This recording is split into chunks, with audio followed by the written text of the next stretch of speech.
Hello and welcome to This Naked Chat, a podcast where six friends from different walks of life come together for honest, unscripted conversations about living alcohol-free and everything that comes with it. We all met at a live event hosted by Annie Grace of This Naked Mind in March of 2024.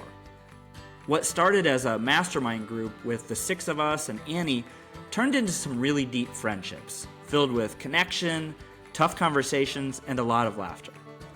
And after a year of growing and learning together, we realized that these conversations might help more than just us. So here we are, no scripts, just real talk.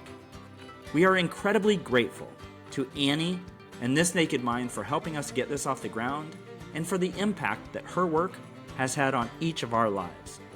I am Brian, and I am joined by Kori, Agnes, Judi, Jenie, and Sammie. Let's dive in. Hey, everybody. Hey, Brian. Why do we start that? We don't even talk like that. What is that from? Hey, everybody. It's like I'm from the South all of a sudden. We could do that old thing. Smile, you're on candid camera. I know that one. What are we talking about today, Mr. Here. Brian? How's everyone doing? I'm good. Good. Yeah, doing great. All right. Is it Enjoying hot? the sunshine. Yeah, right. Oh man, this paper is really small. This will be really fun to read. Let's see Get what your this says. magnifying glass I out. know. Reclaiming joy. What actually makes us happy now? Oh boy. I'll Nice.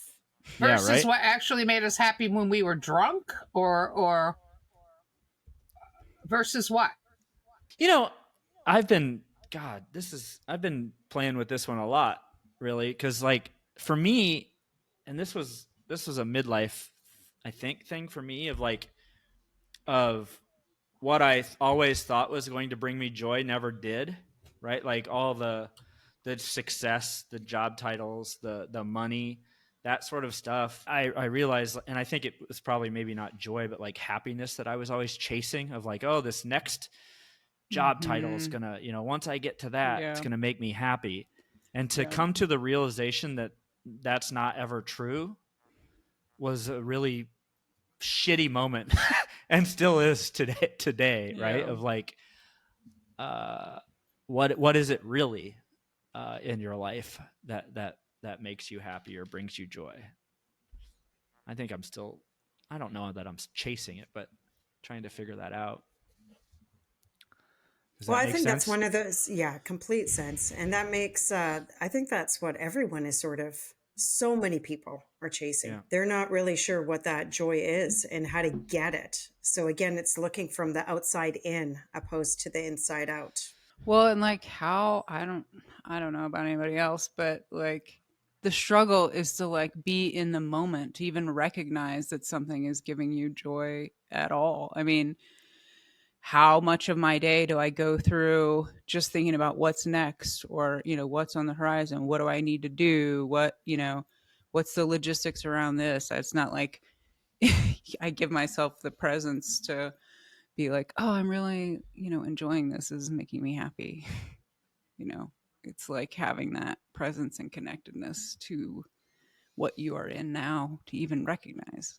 I think that's a big one because, what it seems like is we just replace the whatever we were striving for with happiness, striving for like this big thing that it's going to be like all day I'm just going to be skipping around the daffodils. I don't even know that I have daffodils here, guys, but but like this living in this joy, and it's really more about those moments. Like you're still going to have those negative feelings, right? It's not this, I don't know. That's how I've been trying to think. I hope that's right. In terms of my understanding, like, happiness is kind of fleeting, isn't it? It's not, whereas joy is like, deeper and, long lasting. Oh, interesting. That's how I look at it. That is interesting. I was just going to add to that what Kori said about when you mentioned being connectedness. That to me is joy. And that could be if you're, again, being in that moment. It could be if you're reading a book, or if you're having a conversation with somebody, or if you're having a cup of coffee. So that really resonated. If I could jump off of Agnes, I That'd be would interesting. Yeah. Yeah.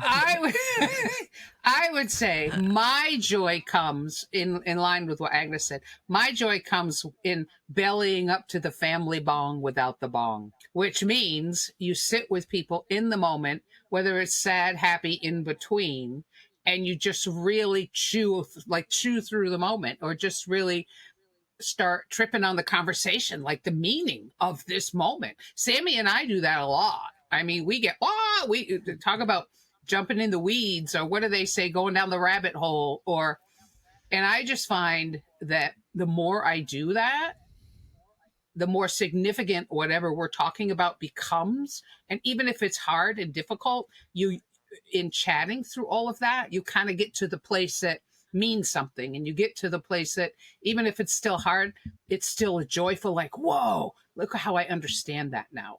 Yeah. So that's, I mean, I don't know. I think that's a huge one.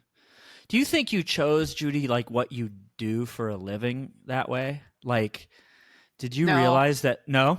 I mean, when I was in junior high, I was reading the annals of Sigmund Freud. So, I mean, as well as partying and doing drugs. I mean, I had but I had such a different life. I had like a real academic kind of, isn't this fascinating how the brain works? And, isn't it fun to do all these drugs and drink? So, I don't know. Well, in fairness, Freud was into drugs too, so it's all right. Well, all right. So he must. Not that I read, but okay. I feel the same sort of way you do, Judi, is that, like, if I'm having like even one cup of coffee with someone every day, I feel pretty freaking high,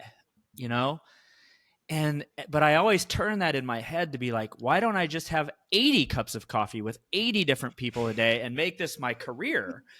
To where it's like, almost like, let's make joy your job. So why don't you answer well, your that's question? What I wonder. Right? That's what Why I'm don't wondering you? is I'm like, is that right? Or do I ruin the joy then by trying to, tie it into like a career? That's the interesting piece there for me. Yeah. And I think it feels like it's like, you can separate those two things. Maybe, I don't know. That's where I think this is the topic I've been struggling with most, is like, do you actually go do something for a career that brings you joy all the time? That's almost like your follow your passion type thing. Or do you separate those out and find joy in these smaller moments, and that they're both are probably true. It can work for both. That's why I ask about, both Judi and Sammie, like your careers were really like serving others. In my mind, that seems just so rewarding and fulfilling. And I'm sure it's a struggle for you guys still too. So you can take joy and not use that word joy, because to me it's like, what is that? Yeah. And I transport what I have no English. I take it and say, what is joy for me? Joy is meaning. If I don't have meaning in something, but meaning gives me joy. So if what is your basis of your joy, meaning is the basis of my joy. Yeah. So that way it covers the whole spectrum of happy, sad, in between. If there's meaning in it, there's I don't know. That's a really good point, because I was thinking that like, to me, there's something about novelty that contributes to joy. So, but that's probably unique to me. But also to the point about, why don't you just pursue that as your career? Like, I think that's part of why it removes the joy, because you extinguish the novelty from it. You don't. Interesting. Because you're just doing it every day. But that's so interesting, Judi, that you associate meaning. There's some kind of meaning to it. So yeah, I think how you experience joy is going to be unique in that way, and like the attributes of joy are going to be different. So what is Judi hit one, and it was like the having meaningful conversations, which I think is one for me too. But Or it doesn't even have to be, but just even a conversation within your own head. Oh, I mean, it's all a synaptical process, right? You just, it's firing my head up. yeah. So yeah, what is this? What actually makes us happy now? What's everyone else got? So for me, I think just being the authentic self. And when you're with people, them doing the same thing, I feel that brings a lot of joy. And then listening to you guys, I'm just, can we actually create joy? Is that something that is creatable? Or is that one of those feelings that it either comes or goes? Like, because I could go and have a coffee with somebody and really connect with them and all of that, but that doesn't mean I'm going to actually feel that joy. So do we really have that power or that ability to feel that joy?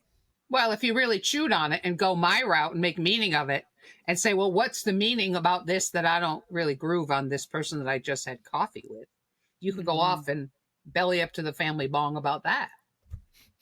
Right? Yeah, and do you guys know who Laurie Santos is? Did you? No. Anyone? She had that course. She's a Psychology and the Good Life.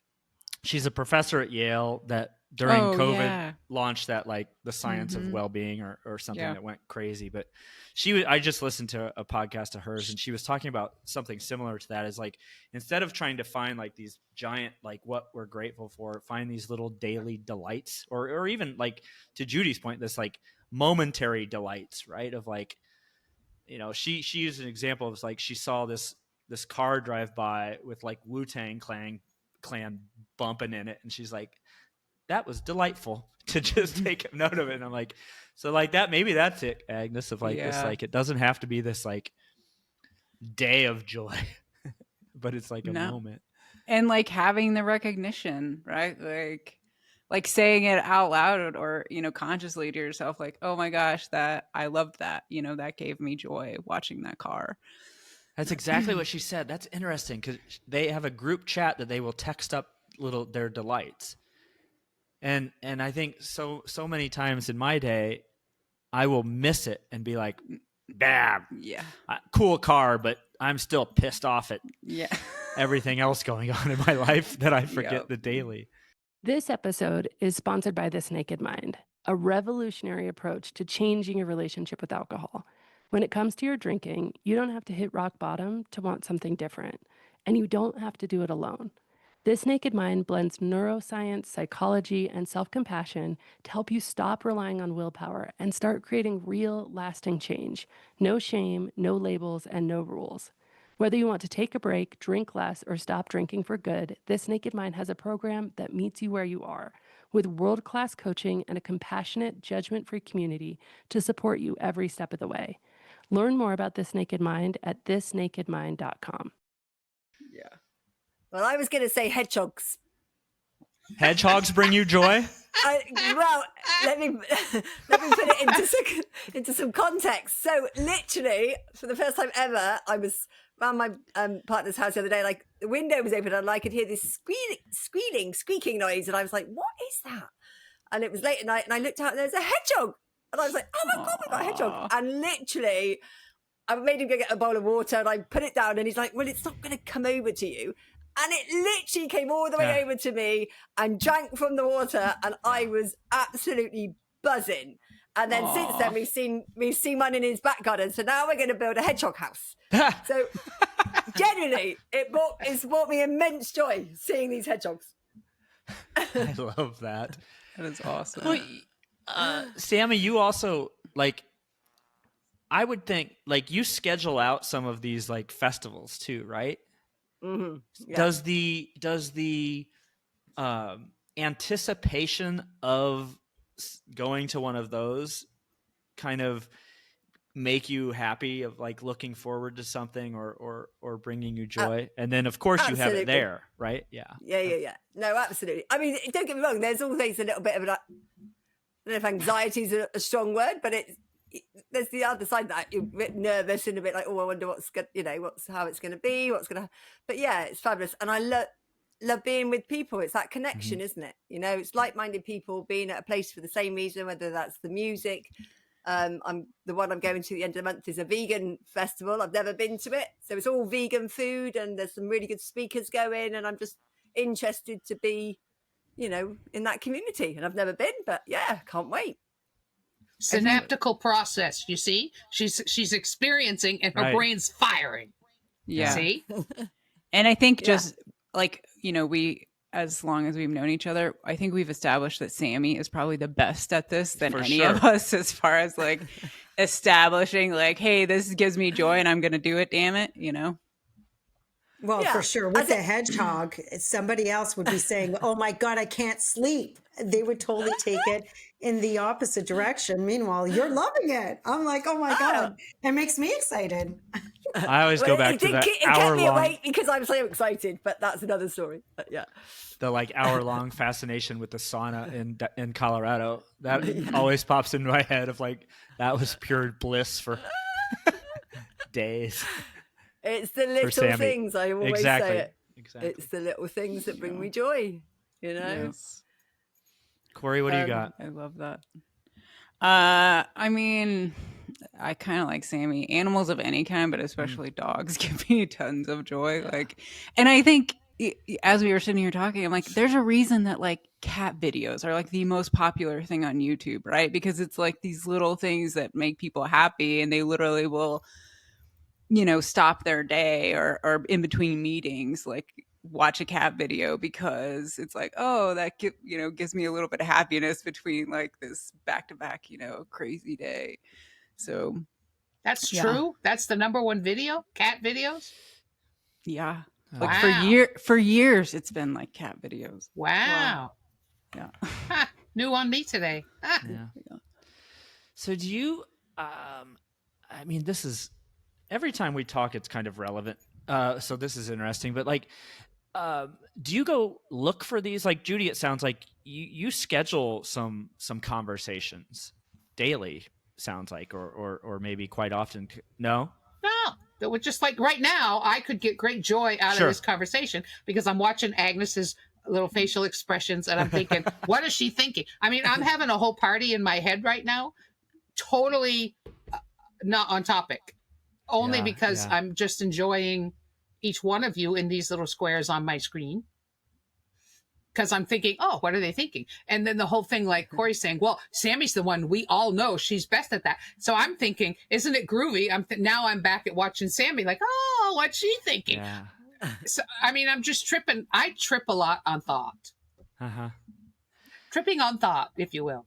Well, it maybe goes back to what Kori was saying. Like it's kind of a novelty thing too. Is like if Kori went out every day and was like, I'm going to go find a dog, which is how my head's going. I'm like, okay, if that makes me happy and brings me joy, I'm going to do that every day. Mm-hmm. But I wonder if then it goes fleeting because you get used to it, right? You adapt to it and you're like, another fucking dog. Yeah. Wish I wouldn't have but just I think that's the difference between I think that's the difference between happiness and joy. Because you can feel happy seeing a dog, but if you do that every single day and it becomes familiar, right? Or you make a job out of it, right? Yeah, yeah. Interesting. It might still bring you joy because you're around animals and you love that, but you're not going to get that sort of buzz of happiness. I don't know. Yeah, I think sometimes you can probably do it, but you have to be really like cognizant of it. Really, like. It's just like people that do, like serve others, for a living. Like you guys, like Sammie, you just made a post the other day on Instagram about how, somebody had said, man, you really saved my life, and like how meaningful that was to you.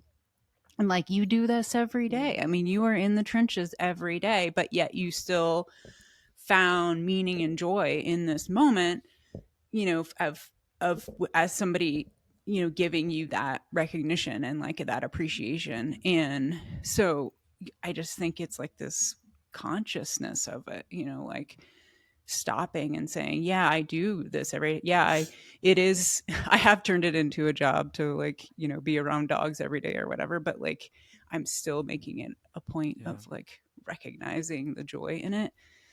It's kind of back to that presence and intentionality and, right, because you choose joy, right? Mm-hmm. Like Agnes was saying, Well, we like the hedgehog. Ooh, some people would lose sleep, and Sammie's out there giving them water. You know, Sammie's losing sleep because she's like, oh, rejoicing, and other people losing sleep because they're all freaked out, right? Yeah. And I wonder too that serving others thing comes up a lot, especially as people move from like a younger self to, you know, I don't know if it's midlife or what it is, but like kind of this transition into, and this is where I'm fascinated, you know, by Sammie, Judi, when you guys were serving others kind of your whole life, of what is it? Is there's something maybe that comes to be like, you realize that serving others actually fulfills you or brings you happiness? I don't know what that is either. It seems to be a very common theme in like the happiness research, right? Of like figure out inside, obviously, but then turn it out and like serve others and share but a lot of joy. times you can figure out inside by serving others, right, Sammie? Yeah.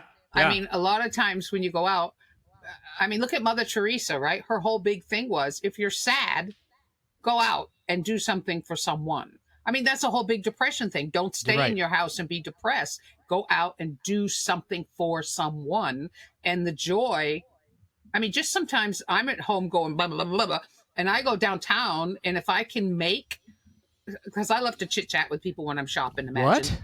Yes, imagine. So I will go and I will just strike up a conversation with somebody. And I'll be like, oh, that's all I needed. And then I come home. Yeah. That's really interesting, Judi, because I was listening to a podcast the other day and they were talking about an experiment. I can't remember who it was that did it.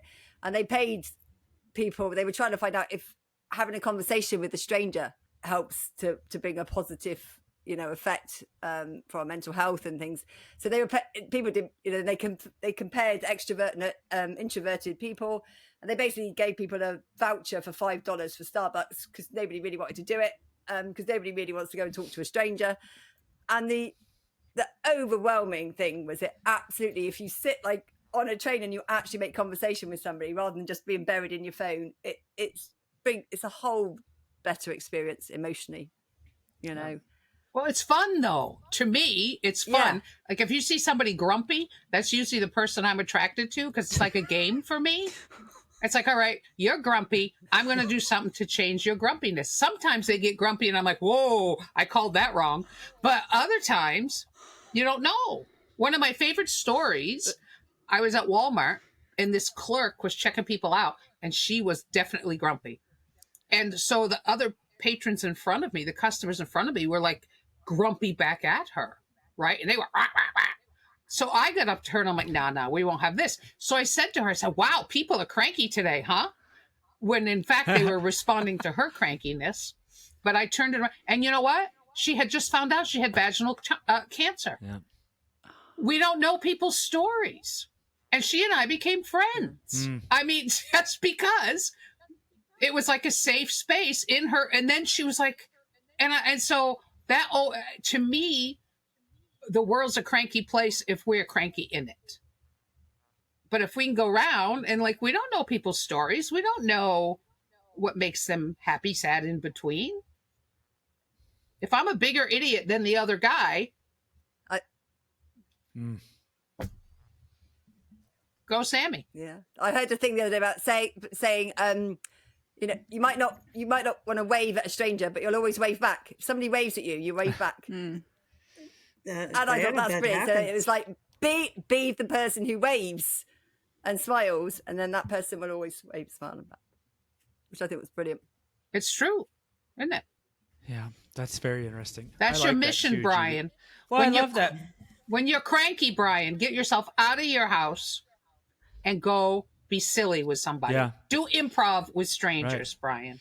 Well, that's what I mean, I've seen that from what both you and Sammie said. Is like, and I've even a similar study to that, Sammie, is it's like, and it like you could walk into a coffee shop and just say hi to someone and then go home and be like, like it's that easy. And it makes their day. It makes their day. Yes, exactly. You've spoken to them and said hello, and you're not just, you know, they're not there just to serve you your coffee, you know. It makes people feel like they're human and appreciated. Right. And it's kind of that whole point is it doesn't have to be a whole day of like doing that, to 900 people. It's just one, like you're saying. I think that's so cool. I need to remember this. Yeah. And go find some Especially heckles. at the golf tournament this week when I'm always the grumpy guy. Well, make a goal. Don't be Yeah, grumpy guy. I For know. 5 minutes, be happy guy. Yeah, I like it. Don't make it a whole day event. If you enjoy grumpy guy, well, then by all means, I be do grumpy not. guy. I'm just like, God, what do I do to these people? I'm so sad. Yeah. You'd be somebody I would seek out and say, I got to fix this I man. know He's you would. grumpy man. Yeah. Judy pull up in the beverage cart and be like, hey, buddy, come here. Let's have a chat. Now I'd start throwing ice at you Yeah, or something. yeah, this image of me with Judy driving the I could use you beverage guys. cart. Oh my gosh, that would be so awesome. You can have We'd some have things fun, blaring out Brian. of speakers going, Yeah, exactly. Yeah. Playing Wu-Tang Clan. I'd probably have some Cyndi Lauper on the speaker system. Because she's pretty out there. Oh, yeah. How have you then, so on this kind of, and we'll start to wrap up, but this like what actually makes us happy now? Like, was this a change at some point in your life that you realized, wow, the things that I thought made me happy? I mean, I could see this in a lot of us, but I don't want to assume didn't. And then how did you go about finding what did? Does that make sense? So like for you me- come to the realization. Yeah, go ahead, Sammie.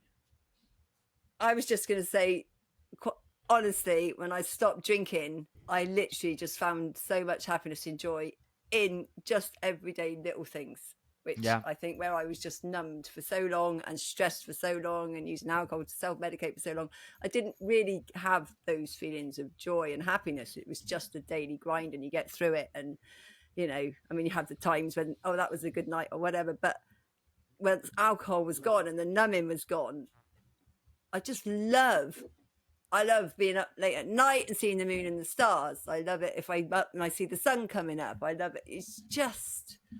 I didn't go looking for things to bring me joy. I just started feeling it.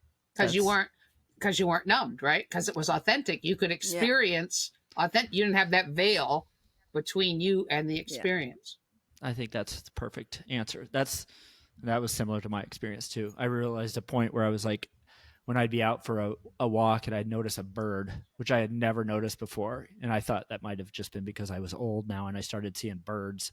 That does happen, by the way. Yeah, I figured. But then, you're right, Sammie. It was like, oh my God, like this cloud lifted and you can find like joy in about anything if you're looking. Yeah. But for most of my life, I don't, or not most of my life, but maybe we weren't looking as much. Yeah. Anyone else have anything? We can wrap this up. Go around the horn. Obviously, I struggled with joy, clearly. And that's why when I drank, then I thought I was having a lot of fun and it was joyful. So when I stopped drinking, I realized that I just realized how negative I was. So it had nothing to do with the alcohol itself. It's just me and just the way that I was behaving. So those are things that I had to work through, which I'm still working through. And that's just, again, the environment that I was raised in and just being around a lot of negative people, and it's just negative. So not seeing the good. So I'm learning right now how to see the little good things out of everything. So I just feel like I'm learning it. So if you haven't practiced it before and you haven't had it after you stop drinking, there's challenges there as well, because now you're not numbing. So you're really deep in it, but having these little reminders, is actually wonderful. So anyways, this was a great podcast for me to reflect. Yeah, me too. Because, my son's leaving for Croatia for 3 weeks. So I have to take him to the airport after this. And I'm just like, okay, I got to do this. I got to do this. But you know what? I'm going to sit down with him and I'm going to have a nice lunch and just enjoy it. But again, it's like, for me, I need those reminders. Amen to that. I need the reminders. I aspire to be Sammie and Judi and be more in the moment and present and be, joyful about the moon and stars and the sun rising and the birds and all that. I'm not there. It doesn't just come naturally. I have to work at that. Well, I think, Kori, to give yourself a break, like I wasn't always there either. And I joke and say belly up to the family bond because I've always loved deep conversations. I've always loved to work through all of everything. That's just been things for me. But when I was bellying up to the family bong, it would depend on what we were smoking to how deep that meaning became, right? Or drinking or whatever. But then when I stopped all of that, then I had the reality of, all this in my head that I hadn't resolved. And like we all do, and we stop using anything, all of our emotions that stopped while we were using, no matter what it is, all of a sudden come rushing. And so then the personal work starts, and then all the really hard stuff that you kept suppressed starts. But then as you're chewing through that, you get to a place you go, what the heck? Why am I letting this, it already ruined me once, or it almost did. Why am I letting it continue to ruin me? And that's when you can just kind of do and just, you have it and it's there. But that's when I really got into thinking about meaning without getting myself caught back up in it, because it already stole enough of my life. So you find joy, and sometimes you overcome. I would get off on just whoa, look I managed to get through today without depersonalizing. Woohoo! Right? And then you get, and every little minute you can make a celebration because you survived it. I mean, sometimes it's that basic, isn't it? I took this breath and it didn't kill me. Woohoo! Carry on. Yeah. And then as you do that, it builds upon itself, right, Sammie? Yeah, and I think it's worth, I mean, I write 3 things I'm grateful for every night. And that gratitude, I think, also helps me to realize how much joy there is from the little things. Well, I mean, yeah, I think that was a perfect wrap up, Judi. I'm in the same boat with Kori of I was making this this big thing of I need to go find it all, and it's really these small moments that I think I've been missing, or I even got used to, and I stopped appreciating things that I have every day. That that's most gratitude. People, exactly. Most people would be like, "You do what?" Even this, taking an hour to talk to my friends, this is amazing. And I just sometimes I forget these little simple things that it's it's just momentary joy. That's it. That's right. You only need the most minute. Exactly. And it just it's like bodybuilding or your golf game, right? You just got to focus on that one little hula hoop swing. That's what I call it. Yeah. And the hula hoops. Yeah. I like it. No. So wonderful chat. You guys are awesome. All right. See you next week. Have a wonderful day. Hey, that's it for today's episode. Thank you so much for listening. If something we said resonated, made you laugh, or made you think, we'd love it if you share it with someone who might need it too. And if you're curious about going alcohol-free or just ready to feel more connected to yourself, check out This Naked Mind. Annie's work brought us all together, and we're so grateful for the impact it's had. On that note, a big thank you to Annie Grace and This Naked Mind for making this podcast possible. We'll see you next time on This Naked Chat.